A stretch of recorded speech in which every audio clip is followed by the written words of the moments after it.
does hip hop have zero respect for Drake though? Is this valid?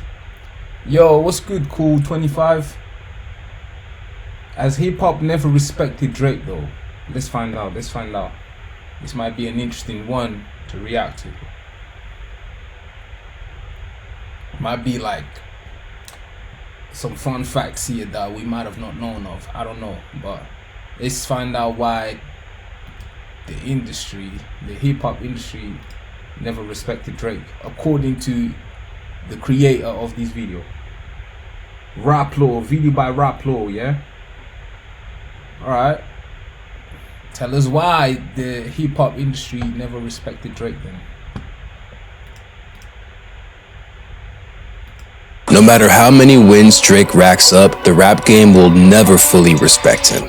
My back straight, I'm 10 toes down in Florida or anywhere else I go, and I know that no matter what, it's not a on this earth that can ever fuck me in my life. For years, Drake reigns supreme as hip-hop's biggest hit maker. Not only is he one of the best-selling artists in history, but he's also been credited for changing rap music forever. But here's the thing, despite all the accolades, the rap game still refuses to accept Drake as one of their own. He might actually still be one of the most disrespected rappers out there. And after his brutal war with Kendrick Lamar last year, Drake's reputation in the industry has only tanked more and more. But where is all this hate coming from? That's exactly why we're doing a deep dive into every single reason why hip-hop refuses to respect Drake. How did Drake's lack of street...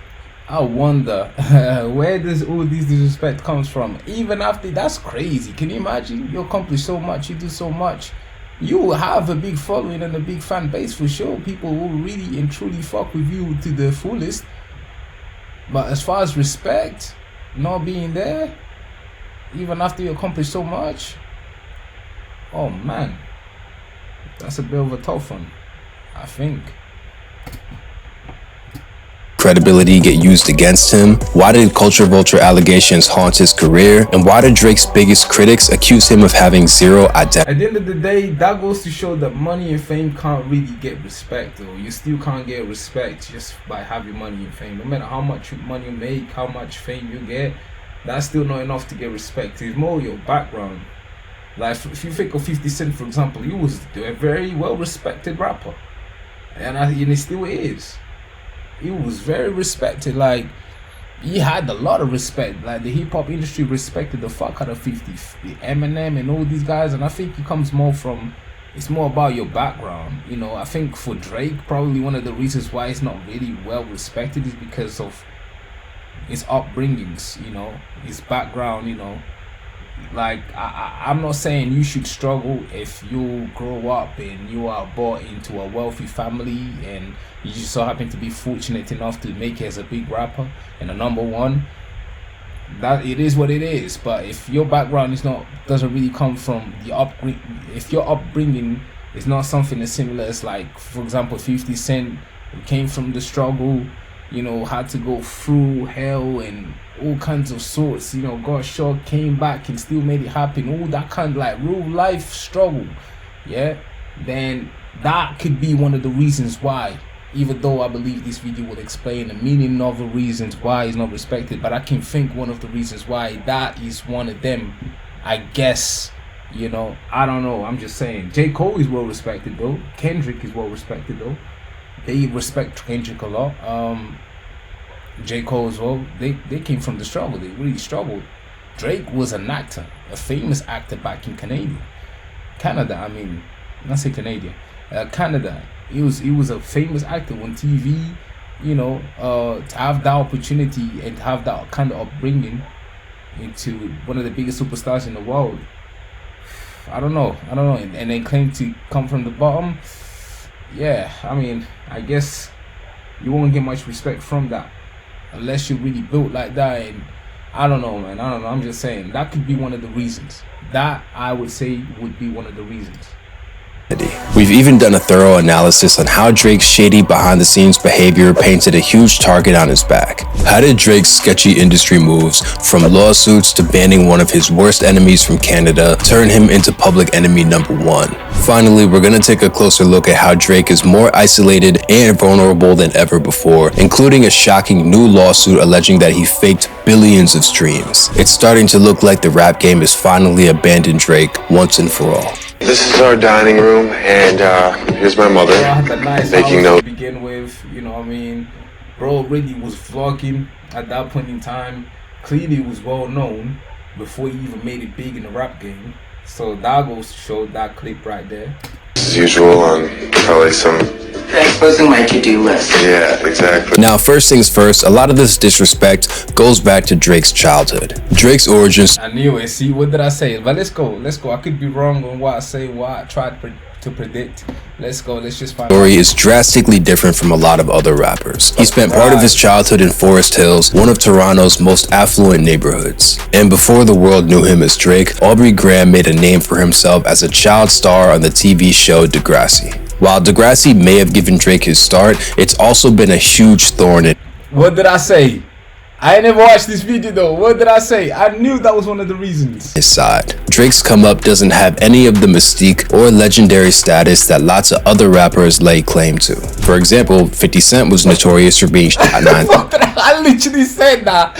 Oh my god, bro. I literally said that. times. Jay-Z was infamous for funneling money into his own record label. Drake, on the other hand, was an actor from Canada trying to make it in a genre that prioritized street credibility. And with zero street ties, the entire industry labeled Drake as soft on arrival. Right. And to be fair, Drake didn't Right. rebel against the so-called soft label. He even used it in his music to poke fun at it. He used his first top 10 charting single, Best I Ever Had, to shout out how he technically had more female fans.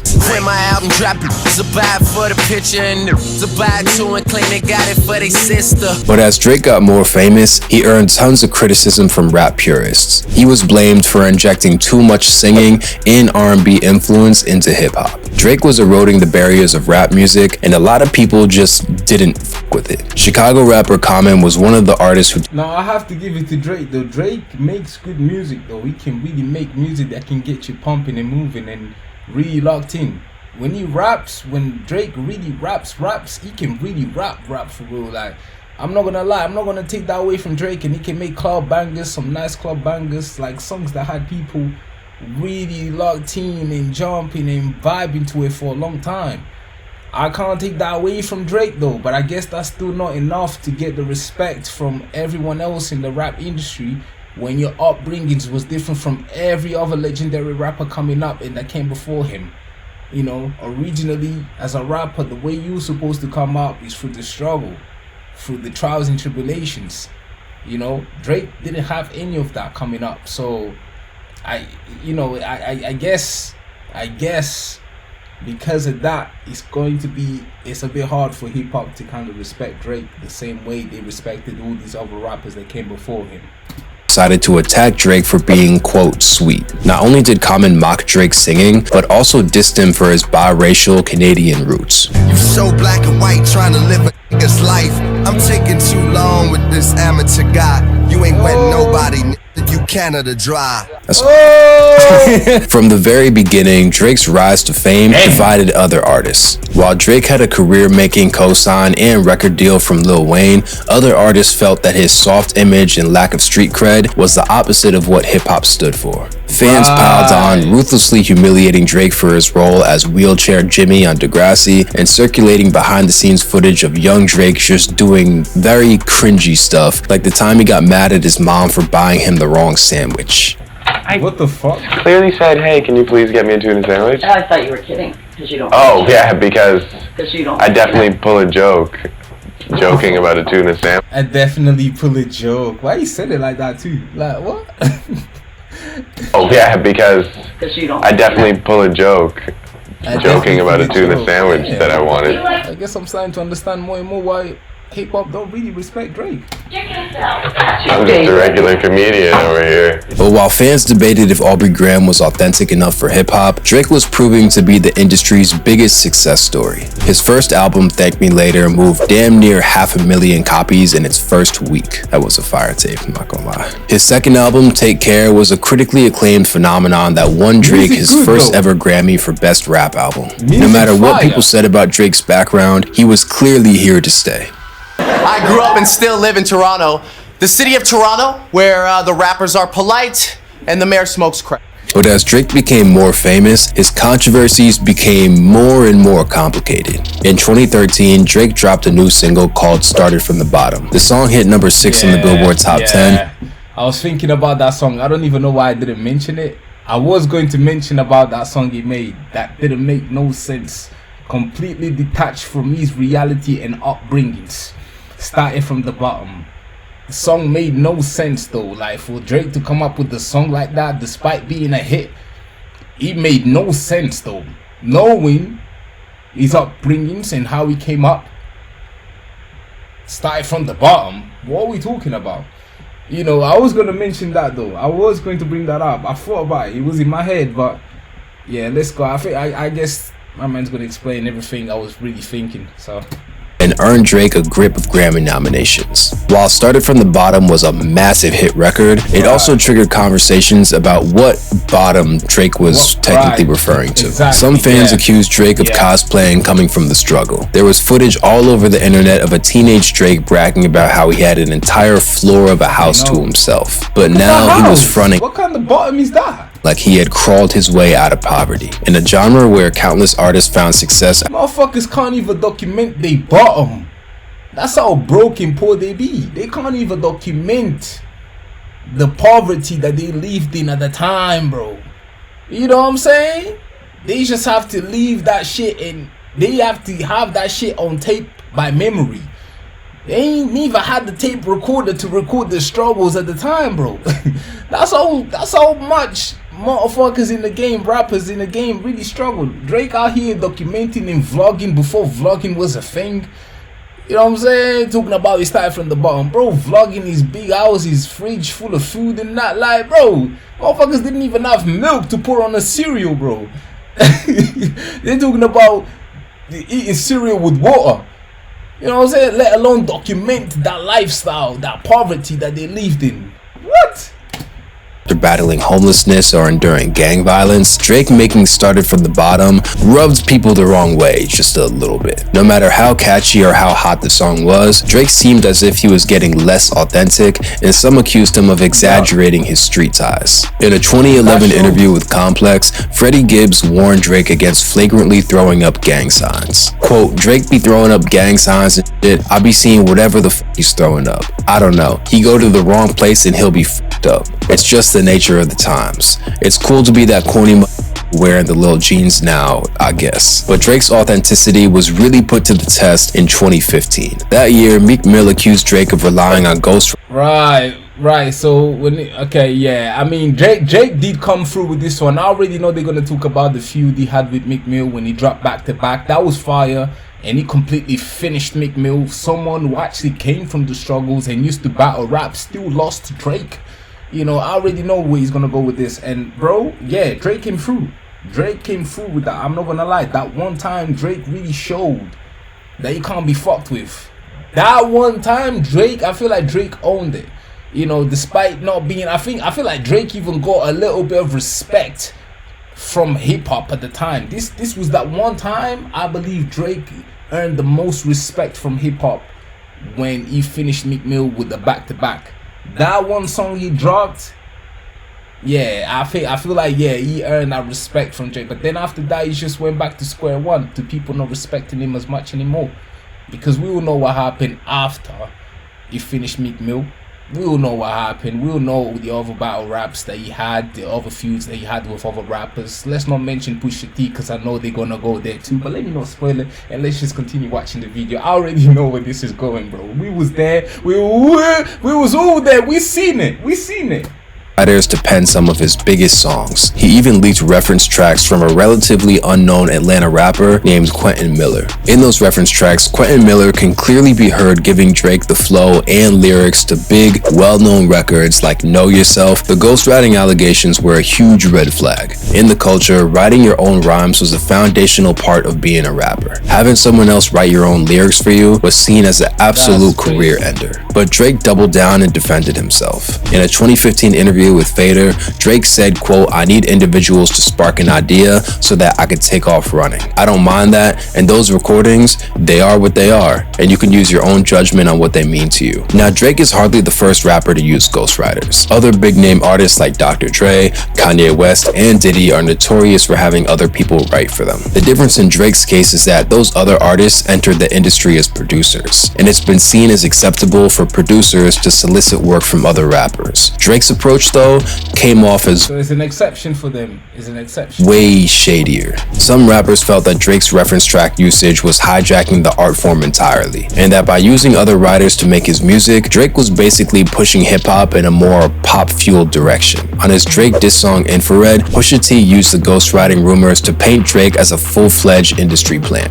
When the CEO's blinded by the glow is different. Believe in myself, in the Coles and Kendricks. Let the sock puppets play in they roles and gimmicks. If you break it down, Pusha was basically saying that on one side there's quote real hip-hop, and that authentic rappers like him, J. Cole, and Kendrick Lamar carry that torch. But on the other side there's Drake, a quote sock puppet who recites what other people writes for him. The ghostwriting allegations forced a lot of people to take a side. Suck it. Oh my god, that is brutal. Oh my days, what a word play, fam. He played that well nicely by calling Drake Pop Socket. A puppet socket, what is it? Was Drake a legitimate rapper, or was he a pop star who used hip-hop as a way to get famous? So this is Drake, you gotta listen to this. So he plays this shit. I hear da da da da in my done. I'm like, what the fuck? And then there's also the culture vulture controversy. Across Drake's entire career, he's been accused of cultural appropriation, meaning that he steals styles and sounds outside his experience. The most obvious example of this is Drake's non-stop accent work. This man is notorious for talking, singing, and rapping in countless different accents. Sometimes he sounds British, sometimes he sounds Jamaican, sometimes he raps in horrible Spanish with Bad Bunny. And while Drake's, let's call it a culturally fluid style has led to some pretty big I'll tell you, one artist is really good at doing that. I don't know if this is a Canadian thing to do it. I feel like Canadian artists might do this, but Tory Lanez, he does that quite a lot. Tory Lanez done it. Maybe because Tory Lanez pull it off a lot better than Drake, maybe, but like Drake ain't the only one. Tory Lanez actually do it quite a lot. Because the way that man is versatile with it, yeah, Tory Lanez don't mess with that, different styles and different accents and shit. Tory Lanez does that a lot, so I don't know if this is a Canadian thing, but Drake ain't the only one. It's also created plenty of confusion. Some say that Drake deciding to speak in a Jamaican accent is homage to Toronto's huge Jamaican population, but on the other hand, Drake is not Jamaican at all, and speaking in an obviously fake accent is kind of a weird way to pay tribute to your city. But this goes deeper than just accents. Drake has long been accused of hijacking other rappers' styles for himself. One of his biggest songs ever, Hotline Bling, was originally released as a remix to another song called Cha Cha. Cha Cha was a modest hit from the Virginia rapper named Dram. But when Hotline Bling started to catch on fire, Drake stopped promoting the record as a remix and treated it like an original song. Dram responded by saying, quote, "I feel like my record got jacked." And Damn, bro, they came out. An original song. Dram responded by saying, So this is the original guy of that track, Hotline Bling. That's shady as fuck, bro. quote, "I feel like my record got jacked." And something eerily similar happened to XXX Tentacion. His debut single Look at Me became a massive multi-platinum hit after it went viral on SoundCloud. But just months after Look at Me blew up, Drake dropped a song called KMT where he used a damn near identical flow. X responded by calling Drake a bitch and accused him of jacking his style. If he would have showed that I didn't even know he called Drake out.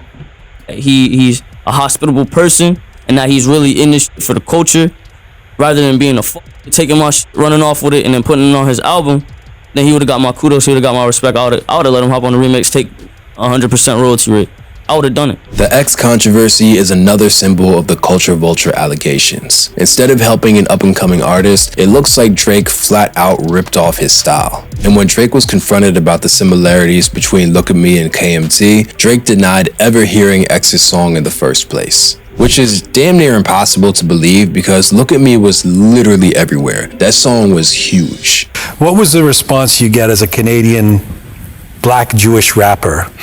I think the details of my like background kind of came afterwards. But one of the loudest critiques against Drake has always been that he doesn't have a real identity. Across Drake's career, he's been known to sample other well-known regional sounds. He claimed ties to cities like Memphis, Houston, New Orleans, London, and Atlanta. And while Drake's diverse sound palette has supercharged his streaming numbers, it also made some other rappers question how authentic he really is. In fact, some have said that Drake's obsession with riding other cities' waves is damn near predatory. The biggest example of this is easily Drake's connection to Atlanta. As trap music exploded in popularity during the mid-2010s, Drake swooped in to capitalize on the city's movement. Kendrick Lamar went as far as to compare Drake's Atlanta ties to being a colonizer on Not Like Us. You run to Atlanta when you need a few dollars. No, you're not a colleague, you're a colonizer. And a lot of critics have alleged that Drake's addiction to trend hopping masks a much deeper issue. That deep down, Drake has no real values other than being rich and famous. Kendrick Lamar said, I need the thumbnail. I need a thumbnail, man. Practically this exact same thing about Drake on the song Meet the Grams. Identities on the fence, don't know which family will love you. The skin that you living in is compromised in personas. Kendrick is pretty much saying what a lot of Drake's ops from Pusha T to Joe Budden have been saying for years. That Drake's image as a rapper isn't rooted in any kind of specific backstory or struggle. Instead, there are so many versions of Drake that it's impossible to tell who the real Drake is. I mean, there's London Drake, there's Mob Ties Drake, there's Jamaican Drake, there's Atlanta Drake, there's Crying at the London Drake, there's Mob Ties. I need the thumbnail, man. I need the thumbnail. This is the perfect thumbnail. There's Drake, there's Jamaican Drake, there's Atlanta Drake. Wait. We're gonna do it right now.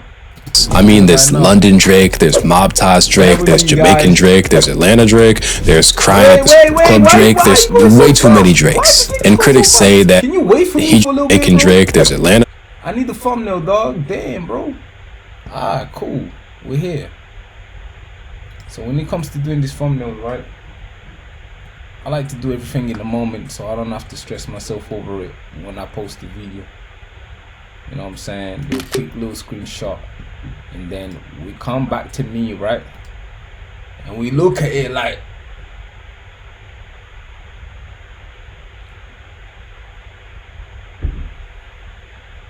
you know, you gotta post for the thumbnail and that. I always gotta do that, man. If you see me on these videos looking crazy, I'm just doing it for the thumbnail. You're definitely gonna see that on the video. If you're on my YouTube channel, you're gonna see this on the video. So yeah, I know this looks crazy right now, but I feel like it will save me a lot of time if I do it now. You know, instead of me looking for pictures, going on Google, that's long. Let me just do it in a moment, so it's easier. You know what I mean? Cause I do everything. I gotta do the thumbnails. What other choice do I have? So.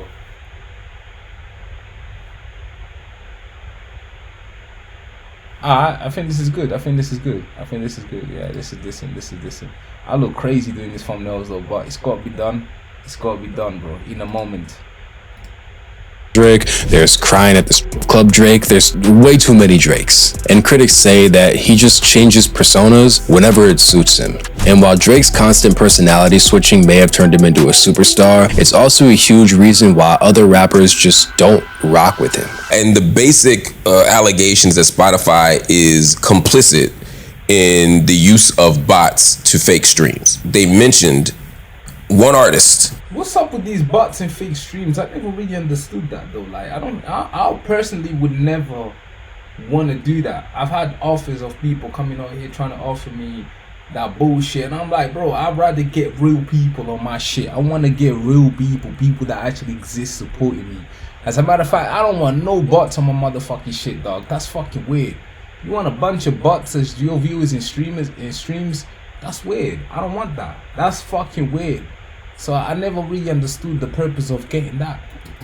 As an example, that is Drake. But the number one reason why hip-hop doesn't fuck with Drake is definitely the lawsuits. In the last year alone, Drake's stock has crashed considerably. Not only did he get handed a historic L during his battle with Kendrick Lamar, but Drake's ultimate response to losing the battle was to get his lawyers to sue. While Drake... Yeah, that's true. That was so weird, bro. Why would he do that, bro? That just made your shit worse. Didn't sue Kendrick directly. His case against UMG seemed like an underhanded tactic to change public perception around the battle. In that lawsuit, Drake alleged that UMG promoted Kendrick's diss track and artificially boosted their streaming numbers just so they could ruin Drake's reputation and make it easier for them to re-up their contract with him. And here's the thing, suing your way out of a rap battle is universally seen as a bitch-made move. Instead of taking the L and moving on, Drake's decision to take the battle into court only did more damage to his reputation. Making things even worse is that the judge presiding over Drake's defamation suit dismissed the case in October of 2025. While sources say that Drake plans to file an appeal and keep the case going, the whole situation has only depleted what little respect Drake had left. And this seems to be a pattern with Drake. Multiple rappers, from former collaborators to longtime ops, have alleged that Drake uses shady, behind-the-scenes tactics in order to retaliate against enemies. Pusha T, who might just be Drake's arch nemesis, argued that Drake had him banned from entering Canada after he dissed him on the story of Adidon. Pusha also alleged that Drake's allies in the music industry were censoring his music to the point that his collab record with Kendrick Lamar, Chains and Whips, was delayed over a year. Quote, they wanted me to ask Kendrick to censor his verse, which of course I was never doing, and then they wanted me to take the record off. Rick Ross, who's worked with Drake for over a decade, has also accused him of sending cease and desist notices to their mutual friend French Montana. I unfollowed you because you sent them up. You cease and desist to French Montana. Judging from the allegations made by Pusha and Ross, Drake seemed to rely on a lot of underhanded, backroom moves in order to hurt his enemies. And while some people might argue that that's just the art of war, plenty of rap fans will say that it's sneaky shit like this that makes them not f with Drake. Drake's history of suing and sending cease and desists just makes him look like a snitch. But the irony is that Drake's secret weapon is now being used against him. On November 3rd of 2025, a bombshell class action lawsuit accused Drake of having billions of fraudulent streams on Spotify. According to court documents, Drake has allegedly been manipulating his Spotify numbers, potentially costing other artists millions of dollars in streaming payouts. If the lawsuit is successful, it really might be the final nail in the coffin for Drake's reputation. A huge part of Drake's legacy depends on the idea that he's one of the most successful artists of all time. But this case alleges that his title as one of the top streaming artists might be a total scam, and it could have huge implications for the entire music industry. And adding insult to injury, the person who filed the lawsuit in the first place is a rapper named RBX, who happens to be Snoop Dogg's cousin. RBX has been a huge part of hip-hop history, appearing on some of the most revered albums of all time like Dr. Dre's The Chronic, Eminem's Marshall Mathers LP, and his cousin Snoop's legendary debut, Doggy Style. Now he's accusing Drake of essentially stealing money out of his pocket. If this isn't proof that hip-hop doesn't f with Drake, I don't even know what is anymore. And if you want to know more about Drake's beef with XXXTentacion, I've already done a full breakdown on his connection to X's murder case. Check it out. Stay locked. Whoa, that's some detective shit. Bro done some detective work there, bro. What? Fair enough, man. That's a bit mad, I can't lie. And they really had beef, huh? They really had beef in this motherfucker.